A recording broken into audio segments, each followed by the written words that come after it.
కష్టమేమో అని నాకు అనిపిస్తున్నటువంటి విషయం. అయితే ఈ చట్టం చూస్తుంటే సిమిలర్గా చైనాలో ఉయిగర్లను జైల్లో పెట్టినప్పుడు కానీ లేదంటే గ్వాంటానమో ఆ చట్టాలు కానీ వాటికి సిమిలర్గా అనిపిస్తోంది. ఎస్, అలాగే అనిపిస్తుంది ఇంచుమించుగా. అలాంటి తిరుగుబాటే ఇక్కడ కూడా కనిపిస్తూ ఉంటుంది. కనుక వీళ్ళు బలూచ్ ప్రజలు నేను ఇంతకుముందు చెప్పినట్టుగా అత్యాచారాలు, హత్యలు, లేకపోతే కిడ్నాప్లు ఇవన్నీ తమ మీద చేసిన ప్రయోగం, పాకిస్తాన్ చేసినటువంటి ప్రయోగం. మనందరికీ తెలుసు బలూచిస్తాన్ అంటే మొత్తము రిసోర్సెస్ అన్ని కూడా, ఏదైతే ప్రకృతికి సంబంధించిన రిసోర్సెస్ అన్ని పాకిస్తాన్ కావాల్సినవి అన్ని కూడా బలూచిస్తాన్ లోనే ఉన్నాయి. Balochistan without Balochistan Pakistan is nothing అసలు. కనుక అక్కడ కాపర్ దొరుకుతుంది, అక్కడ లిథియం దొరుకుతుంది, అక్కడ గ్యాస్ దొరుకుతుంది, అక్కడ ఆయిల్ దొరుకుతుంది.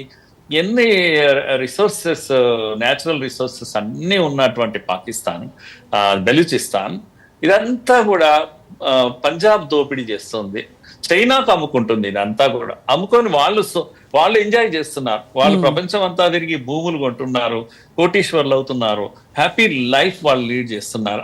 ఇవన్నీ ఒకటైతే బలూచ్ ప్రజల యొక్క బాధలైతే, వీళ్ళిద్దరు ఇప్పుడు ఈ మహమ్మద్ అసీం అండ్ నవీద్ అమీన్ ఇద్దరు ఎవరైతే హత్యకు గురయ్యారో వీళ్ళు ప్రధానంగా ఏంటంటే అన్అఫీషియల్ ఆర్మీ పీపుల్. వీళ్ళిద్దరు పెద్ద ఆర్మీనే లీడ్ చేస్తారు, అఫీషియల్ గా ఉండదు, కానీ పెద్ద ఎత్తున డ్రగ్ డీలింగ్ చేస్తారమ్మా వీళ్ళు. మొత్తము పంజాబ్ యువతకే తినిపిస్తారు వీళ్ళు. ఈ డ్రగ్స్ అన్ని కూడా పంజాబ్ యువతను బాగా చెడగొట్టింది వీళ్ళిద్దరే. అనేక హత్యలు, మారణకాండ ఇవన్నిటి జరగడానికి, అన్ని దరిద్రానికి కారణం వీళ్ళిద్దరు అన్నమాట అక్కడ.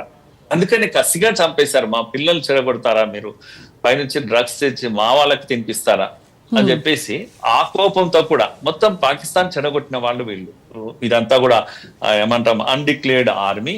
ఓ రకంగా ప్రజలు సెలబ్రేట్, పాకిస్తాన్ లో కూడా మిగతా రాష్ట్రాల్లో కూడా ఆనందపడుతున్నారు వీళ్ళు చావడం అనేది. ఎందుకంటే అన్ని దుర్మార్గాలు వీళ్ళు చేశారు.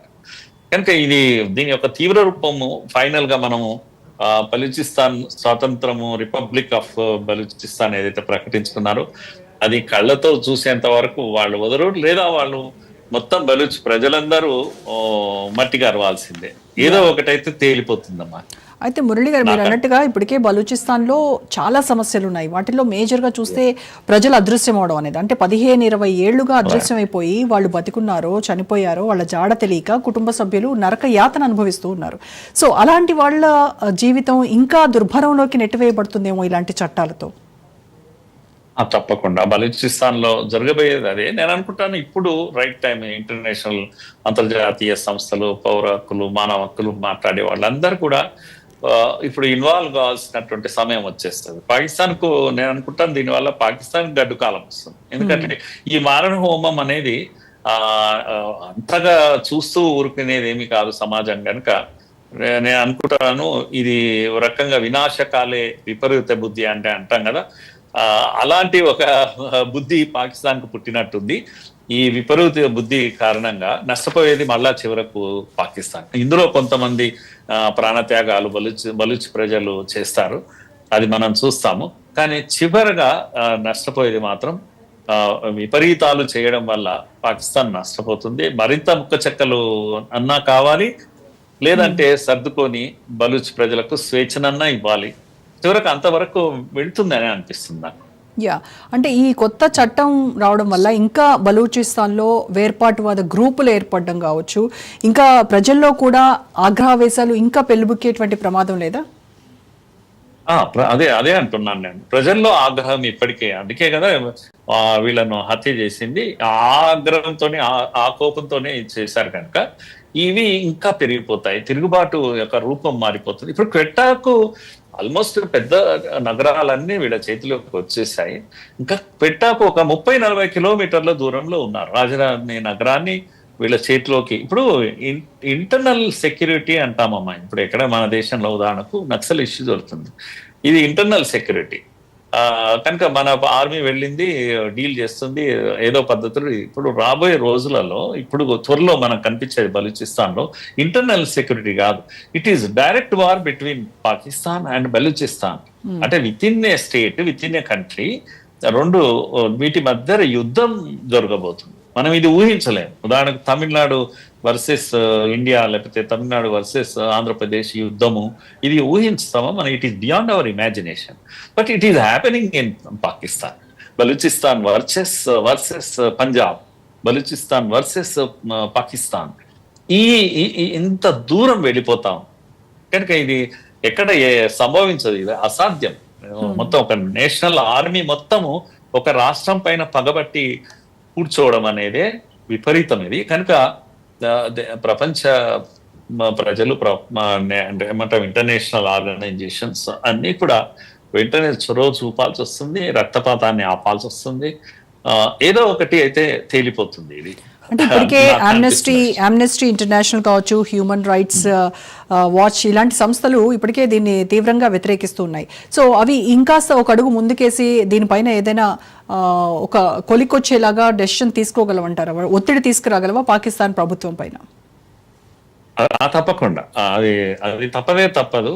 చైనా కూడా ఇప్పుడు ఎంత దూరం వెళ్తుంది, తాను కూడా పెట్టుబడులు పెట్టింది కనుక తన రోడ్ వేసింది, తర్వాత నౌకాశ్రమాన్ని కట్టేసింది, అంత బలూచిస్తాన్ చేతిలోకి వెళ్ళిపోయింది కనుక ఊరికే వదిలేసి ఏం చేతగానంటూ కూర్చోలేదు చైనా కూడా. కొంతవరకు ఏమంటాం ఆర్మీ బలపడడానికి కావాల్సిన శక్తి ఏమన్నా కొంత ఇస్తారు, కానీ శృతి మించి పోయినప్పుడు అందరు ఇన్వాల్వ్ అవుతారు. వీళ్ళే ఎవరైతే పాకిస్తాన్ కు అండగా నిలబడ్డారో వాళ్లే నిలబడి పాకిస్తాన్ నిలువరించాల్సిన పరిస్థితి ఏర్పడుతుంది. ఎందుకంటే వాళ్ళే అవమానానికి గురవుతారు, తామే చేస్తున్నారు ఇదంతా.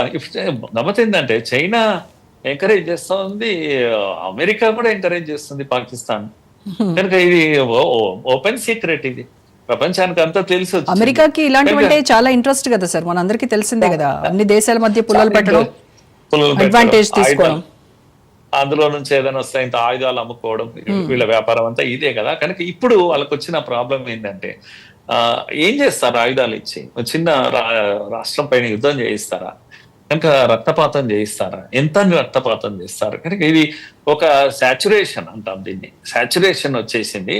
రెండు పెద్ద దేశాలు కూడా కూర్చోబెట్టి పాకిస్తాన్ కు బుద్ధి చెప్పాల్సిన సమయం వచ్చేస్తుంది. నేనైతే చాలా హోప్ఫుల్ గా ఉన్నా. ఇది ఈ రెండు దేశాలకి ఇలా బుద్ధి చెప్పాలి అని అంటే ఖచ్చితంగా రంగంలోకి యుఎన్ఓ దిగాల్సిందే అంటారు. యుఎన్ఓ దిగి కనుక దీని ఇనిషియేషన్ గా తీసుకుంటే గానీ ఈ సమస్య సద్దుమణిగేటువంటి అవకాశం లేదు. ఎగ్జాక్ట్ గా చెప్పారు, యుఎన్ఓ దిగాల్సి వస్తుంది. మీరు అన్నట్టుగా ఆమ్నెస్టీ లేకపోతే హ్యూమన్ రైట్స్ అందరు కూడా దిగుతారు, డిబేట్ స్టార్ట్ అవుతుంది, డిస్కషన్ స్టార్ట్ అవుతుంది. ఇంకా ఒకటి రెండు పెద్ద ఇన్సిడెంట్ జరగండి. ఇప్పుడు వీళ్ళిద్దరి హత్యలు జరగంగానే మహమ్మద్ అసీం యొక్క ఊరేగింపు జరుగుతూ ఉంది ప్రజలందరూ ఇక్కడ. ఎందుకంటే పాకిస్తాన్ యొక్క ప్రిస్టేజ్ అది. వాడు ఆర్మీ మ్యాన్ కాదు, ఆర్మీ జవాన్ కాదు, ఆఫీసర్ కాదు, కానీ వాడిని ఎత్తుకొని సొంతంగా ప్రభుత్వమే రాచమర్యాదలు చేయాల్సి వస్తుంది. వాళ్ళ పరిస్థితి చాలా ఘోరంగా. ఇద్దరు తండ్రి కొడుకుల యొక్క యాత్రలు పాకిస్తాన్ ప్రభుత్వం చేస్తా ఉంది, అంతిమ యాత్రలు. ఇవన్నీ కూడా ప్రపంచం అంతా నివ్వెరపోయి చూస్తుంది పాకిస్తాన్ ఏం చేస్తుంది అని చెప్పేసి. మనం కూడా చూసాం కదా, మనం ఆపరేషన్ సింధూర్ తర్వాత తీవ్రవాదులు చాలా హార్డ్ కోర్ టెర్రరిస్టులను ఊరేగింపు చేస్తారు. సో అంతా ఎక్స్పోజ్ అయ్యారు, పాకిస్తాన్ ఎక్స్పోజ్ అయ్యారు. దీంతో ఇప్పుడు ఎక్స్పోజ్ కాబోతున్నది ఎవరంటే అమెరికా, చైనా కూడా ఎక్స్పోజ్ అవుతారు కనుక వాళ్ళ మర్యాద కూడా పోయే పరిస్థితి వస్తుంది. కనుక మీరు అన్నట్టు ఇన్వాల్వ్ కావాల్సి వస్తుందా, లేకపోతే వీళ్ళ లెవెల్లోనే సర్దు మనుస్తారా? నేను అనుకుంటాను చైనా కూడా ఇంటర్నల్ గా తాను నష్టపోయే చాలా ఎక్కువ ఉంది కనుక వెంటనే పాకిస్తాన్ ను ఏదో విషయంగా కూర్చోబెట్టి మాట్లాడిస్తున్నటువంటి ఒక పరిస్థితి దగ్గరలో ఉంది, ఎంతో దూరం లేదని అనిపిస్తుంది నాకు.